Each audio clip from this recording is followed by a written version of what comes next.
आज हमारे सामने एक बहुत ही दिलचस्प उपन्यास के कुछ अंश हैं जिसका नाम है गजवाए हिंद बनाम भगवाए हिंद। हम्म। अब देखिए, ये कहानी पूरी तरह से काल्पनिक है, लेकिन ये जिन विचारों की बात करती है वो आज की दुनिया में बहुत असली महसूस होते हैं। बिल्कुल।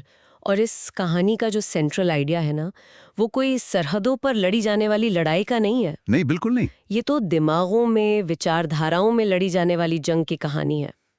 तो आज हम इसी पर थोड़ी गहराई से बात करेंगे कि उपन्यास गजवाए हिंद की अवधारणा को कैसे पेश करता है। और उसके जवाब में भारत की तरफ से कौन सी सोच खड़ी होती है। सही कहा। अब मुझे लगता है कि कहानी की सबसे सबसे चौंकाने वाली बात वो है व्हाइट कॉलर टेरर का कॉन्सेप्ट। ये आइडिया कि आज का सबसे खतरनाक आतंकवादी शायद कोई कोई बंदूकधारी लड़ाका नहीं है, बल्कि समाज का एक पढ़ा लिखा, इज्जतदार डॉक्टर या प्रोफेसर हो सकता है। हाँ, चलिए इसी परत को सबसे पहले खोलते हैं। कहानी की शुरुआत ही बहुत नाटकीय ढंग से होती है। दिल्ली के लाल किले के पास एक विस्फोट होता है, लेकिन जांच एजेंसी के प्रमुख डॉक्टर अविनाश राय, जो कहानी के मुख्य किरदारों में से एक हैं, वो फौरन समझ जाते हैं कि ये कोई आम बम धमाका नहीं है। वो कैसे? मतलब एक धमाके में क्या अलग हो सकता है? उपन्यास में बताया गया है कि विस्फोट दिशात्मक था, मतलब डायरेक्शनल। अच्छा। उसकी ऊर्जा को एक खास दिशा में मोड़ा गया था। इसका मकसद भीड़ में ज्यादा से ज्यादा लोगों को मारना नहीं था, बल्कि एक संदेश देना था। बिल्कुल, एक सिंबल पर हमला करना था। और यहीं से डॉक्टर राय को शक होता है कि इसके पीछे कोई आम आतंकी संगठन नहीं, बल्कि बहुत शातिर दिमाग वाले लोग हैं। यहीं से व्हाइट कॉलर टेरर की दुनिया खुलती है। और इस साजिश के जो चेहरे हैं वो भी उतने ही हैरान करने वाले हैं। सबसे पहले नाम आता है डॉक्टर उमर मोहम्मद का। एक बेहद कामयाब डॉक्टर, समाज में बड़ा नाम, लेकिन लाल किला विस्फोट का मुख्य संदिग्ध। हाँ, उसे इस पूरी विचारधारा का ब्रेन कहा गया है। लेकिन एक सवाल मन में आता है ना? एक सफल डॉक्टर जिसके पास समाज में इज्जत, पैसा, सब कुछ है, वो ये सब छोड़कर एक आतंकवादी रास्ते पर क्यों चलेगा? यही तो कहानी का सबसे दिलचस्प हिस्सा है। उपन्यास बताता है कि उसकी प्रेरणा पैसा या ताकत नहीं, बल्कि एक तरह का एक आध्यात्मिक विश्वास है, जिस पर हम आगे बात करेंगे। हाँ, लेकिन वो अकेला नहीं है, उसके साथ है डॉक्टर शाइना। हाँ, डॉक्टर शाइना का किरदार बहुत अहम है।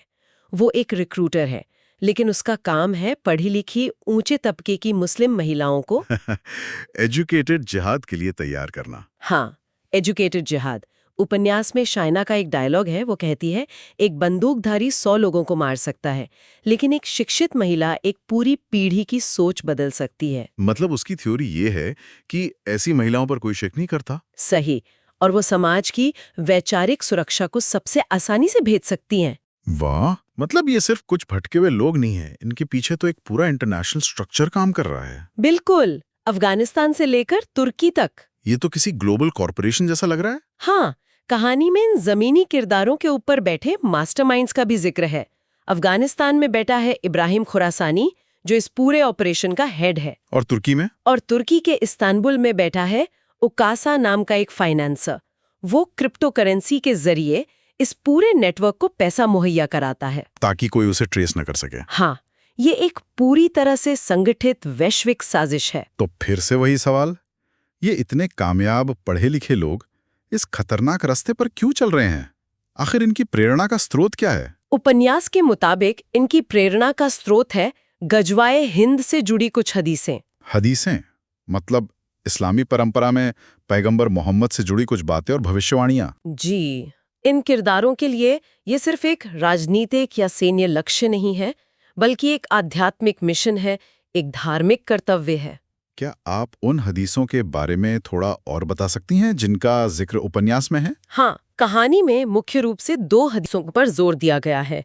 पहली तौबान नाम के एक व्यक्ति से जुड़ी है, जिसमें कहा गया है, मेरी उम्मत के 2 समूह हैं जिन्हें अल्लाह जहन्नम की आग से आजाद करेगा। अच्छा। एक वो जो भारत पर आक्रमण करेगा, और दूसरा वो जो ईसा इब्न मरियम के साथ होगा। मतलब नरक की आग से मुक्ति का सीधा वादा। ये तो किसी के लिए भी एक बहुत बड़ा मनोवैज्ञानिक प्रोत्साहन हो सकता है। बहुत बड़ा। उपन्यास में इस वादे को अल मुहर्रिर कहा गया है, यानी आजाद किया हुआ। ये वादा इन किरदारों को ये महसूस कराता है कि वो कोई आम अपराधी नहीं, बल्कि चुने हुए लोग हैं। जो एक पवित्र काम कर रहे हैं। हाँ, और दूसरी हदीस अबू हुरैरा से जुड़ी है, जिन्होंने कहा था कि अगर उन्हें मौका मिला तो वो भारत पर आक्रमण के लिए अपनी जान और माल सब कुछ कुर्बान कर देंगे। तो ये कहानियां उन्हें एक ऐतिहासिक मिशन का हिस्सा होने का एहसास कराती हैं। बिल्कुल। उपन्यास में उनके बीच की बातचीत का जिक्र है, जहां वो कहते हैं कि मोहम्मद बिन कासिम या महमूद गजनवी जैसे पिछले आक्रमणकारी तो सिर्फ भारत की दौलत लूट कर चले गए। उनका काम अधूरा था। सही। वो कहते हैं कि हमारा लक्ष्य भारत को लूटना नहीं, बल्कि इसे एक इस्लामिक राष्ट्र में बदलकर उस अधूरे ऐतिहासिक काम को पूरा करना है। ये सोच ही डरावनी है। मतलब ये कोई छोटा मोटा गिरोह नहीं है, इनके पास तो एक लंबा, एक दूर का लक्ष्य है। हाँ, और उपन्यास में उसे एक नाम दिया गया है, विजन 2047। विजन 2047।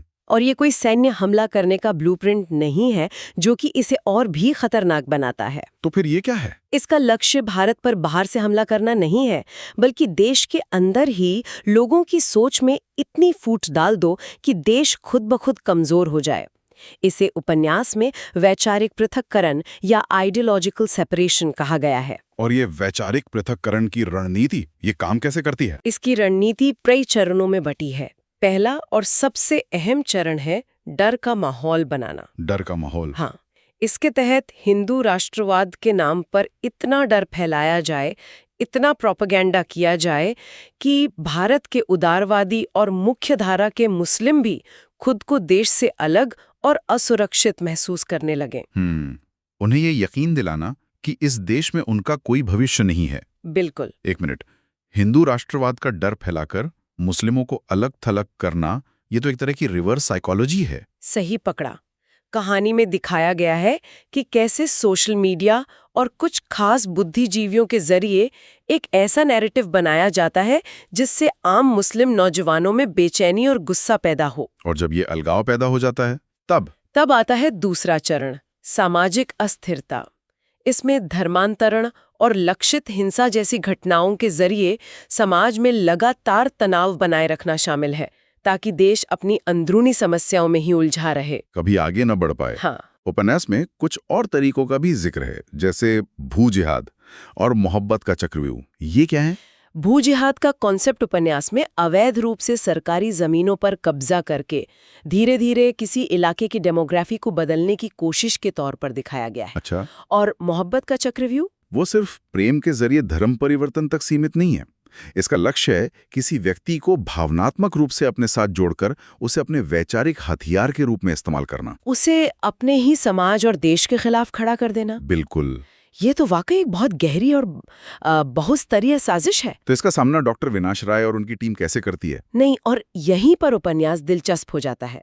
भारत की प्रतिक्रिया को भी सिर्फ एक पुलिस एक्शन के तौर पर नहीं, बल्कि एक वैचारिक और दार्शनिक आधार पर दिखाया गया है। अच्छा। हाँ, इस पूरे ऑपरेशन को नाम दिया गया है ऑपरेशन धर्म संस्थापन। धर्म संस्थापन। और ये 3 स्तंभों पर, मतलब 3 पिलर्स पर आधारित है। ये बहुत दिलचस्प है।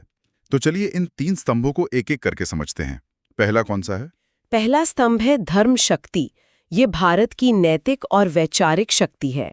इसका उद्देश्य क्या है? इसका उद्देश्य है गजवाए हिंद के नैरेटिव को तोड़ना, दुनिया को ये दिखाना कि ये कोई दैवीय आज्ञा नहीं, बल्कि एक राजनीतिक साजिश है जिसे धर्म का चोला पहनाया गया है। तो ये एक तरह से सच और झूठ के बीच की लड़ाई है, जहां सच ही सबसे बड़ा हथियार है। ये हुआ वैचारिक जवाब, लेकिन जमीन पर एक्शन भी तो जरूरी है। बिल्कुल, और वो है दूसरा स्तंभ, कर्म नीति। ये सिर्फ फिलॉसफी नहीं, बल्कि एक्टिव और स्ट्रेटेजिक एक्शन है। इसमें क्या क्या शामिल है?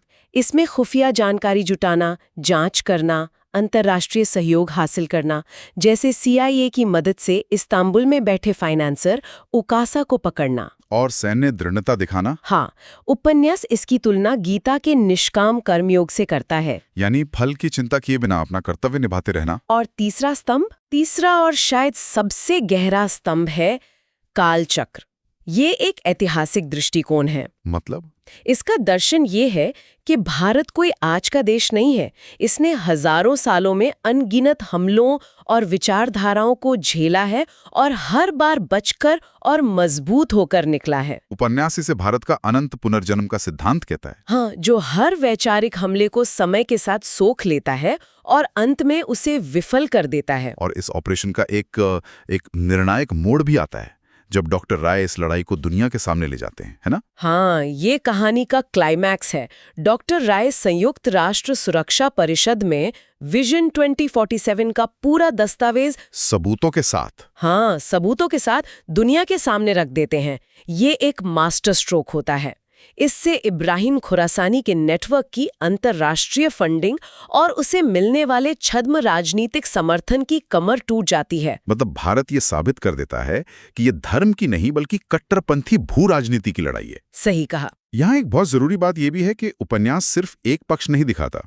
कहानी में यह भी बताया गया है कि गजवाए हिंद की हदीस पर इस्लामिक विद्वानों के बीच भी गहरे मतभेद हैं। हाँ, और ये कहानी का एक बहुत ही महत्वपूर्ण और संतुलित हिस्सा है। ये दिखाता है कि कैसे धार्मिक ग्रंथों की व्याख्या अलग अलग मकसद के लिए की जा सकती है और एक ही किताब को मानने वाले लोग भी उसकी कितनी अलग अलग समझ रख सकते हैं।